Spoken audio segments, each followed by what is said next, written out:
नमस्कार दोस्तों, हिंदी साहित्य ज्ञान में आपका अभिनंदन है, स्वागत है। हिंदी विषय को लेकर हम यहाँ चर्चा कर रहे हैं और आज मैं इस वीडियो में करवाऊंगी डॉक्टर पूरनचंद टंडन की किताब का मैं अध्ययन करवा रही हूँ। श्रृंखला मैंने शुरू कर रखी है। आज है तीसरा पार्ट रीतिकाल और तीसरा ही पार्ट है, बाकी के दो पार्ट मैं करवा चुकी हूँ। जिसने नहीं देखा है देख लो, प्लेलिस्ट बना रखी है। आज है अभी 69 प्रश्न से हम शुरू करेंगे। प्रश्न शुरू करने से पहले मैं बता दूं हिंदी साहित्य में रीतिकाल का समय और नामकरण। तो हिंदी साहित्य में रीतिकाल का समय रहा है 1700 से 1900 तक का और ईस्वी में रहा है इसका 1643 ईस्वी से 1843 ईस्वी में।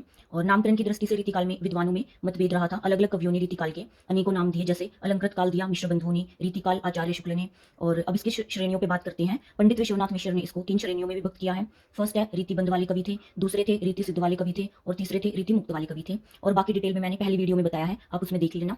अभी प्रश्न से शुरू करते हैं। निम्नलिखित में से किस कवि को अलंकारवादी आचार्य कहा जाता है? तो इसका उत्तर है केशवदास। अगला है 70। निम्नलिखित प्रसिद्ध पंक्तियों के रचयिता है? यद्यपि सुजाति सुलक्षणी सुवर्ण सरस सुव्रत भूषण बिनु न विराजही कविता बनीता मित। ये है केशवदास की। 71 प्रश्न है। वेद में बखानी 3 लोकन को ठुकरानी। ये है सेनापति की। और सेनापति कैसे कवि रहे हैं? रीति सिद्ध कवि थे, बिहारी और सेनापति। 72 प्रश्न है। रीझी है सुकवि सो कविताई न तो राधिका कन्हाई सुमिरन का बहानो है। ये है भिखारी दास की। और भिखारी दास कैसे कवि हैं? रीतिबंध कवि हैं भिखारी दास। 73 प्रश्न है अभी पंक्ति। लोक है लागी कवित बनावत मोहे तो मेरे कवित बनावत। ये है घनानंद की और घनानंद रीति मुक्त कवि है। 74 प्रश्न है। लोगन कवित की वो खेल करियो जानियो है। ये है ठाकुर की और ठाकुर भी रीति मुक्त कवि है। 75 प्रश्न है। फागु की भीर अभिरन में गही गोविंद ले गई भीतर गोरी। ये है पद्माकर की पंक्ति। 76 प्रश्न है। क्यों इन आखिन सोनी सहंक है मोहन कोतन पापिन पीजे। ये है मतीराम की।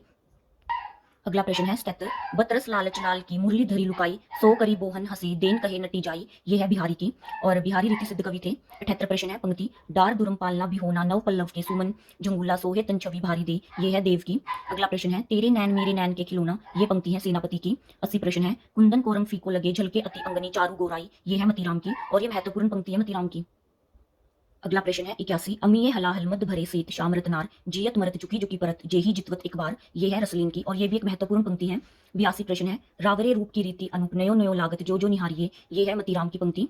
83 प्रश्न है अभी। अभिदा उत्तम काव्य है मध्य लक्षणालीन अधम व्यंजना रस विरस उल्टी कहत नवीन। ये है देव की। अगला प्रश्न है। नेहि महा ब्रज भाषा प्रवीण ओ सुंदर ताहू के भेद को जाने योग वियोग की रीति में गोविंद भावना भेद स्वरूप को ठाने। ये है ब्रजनाथ की। अगला प्रश्न है। भले बुरे सब एक सम जो लो बोतल नाही जानी परत है काक पीक ऋतु बसंत के माही। ये है वरंत की। अगला प्रश्न है पंक्ति। गुरु कहो राम भजन को मोहि लागत राज डिगरोसो। ये है ब्रजनाथ की। अगला प्रश्न है। रीतिकाल के किस कवि ने भक्ति श्रृंगार और वीर तीनों में बराबर अधिकार से लिखा? ये है पद्माकर है इसका उत्तर। अगला प्रश्न है। ऋतु वर्णन के लिए रीतिकाल के कौन से कवि प्रसिद्ध हैं? सेनापति और सेनापति रीति सिद्ध कवि हैं। अगला प्रश्न है। रीतिकालीन राम काव्य के कवि माने जाते हैं? इसका उत्तर है सेनापति। 90 प्रश्न है अभी। बिहारी की कविता को शक्कर की रोटी किस आलोचक ने कहा? पदम सिंह शर्मा ने कहा।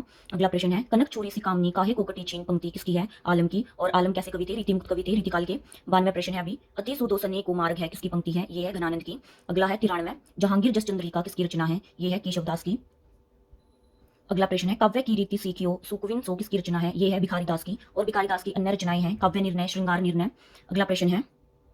95 प्रश्न है अभी। संस्कृत में काव्य शास्त्र के 5 प्रसिद्ध संप्रदायों में निम्नलिखित में से कौन सा नहीं है? तो इन 4 में से छंद नहीं है। 96 प्रश्न है। निम्नलिखित में से कौन सा देववादी संप्रदाय नहीं है? इसका उत्तर है रस। अगला प्रश्न है। निम्नलिखित में से आतंकवादी संप्रदाय के अंतर्गत आता है? ध्वनि आता है। अगला है। चंद्रलोक के रचनाकार कौन है? जयदेव है। अगला प्रश्न है। आर्य सप्तशती किसकी रचना है? गोवर्धनाचार्य की रचना है। अगला प्रश्न है। रीतिकाल के अधिकांश कवियों की भाषा कौन सी थी? अवधि रही है इनकी भाषा। 101 प्रश्न है। रीति काव्य की भूमिका नामक पुस्तक लिखने वाले विद्वान है डॉक्टर नगेंद्र। अगला प्रश्न है। बिहारी सत्से की भूमिका के रचनाकार कौन है? पदम सिंह शर्मा है। और बिहारी सत्से बिहारी जी की ही थी। 103 प्रश्न है। ब्रज भाषा व्याकरण के रचयिता है मिर्जा खां। 104 प्रश्न है। सुमेलित कीजिए। इधर है रचना उधर है इनके रचनाकार, तो इसका है 4th ऑप्शन। बाकी के आगे के हम अगली वीडियो में करेंगे प्रश्न। तब तक के लिए बाय, मिलते हैं अगली वीडियो में।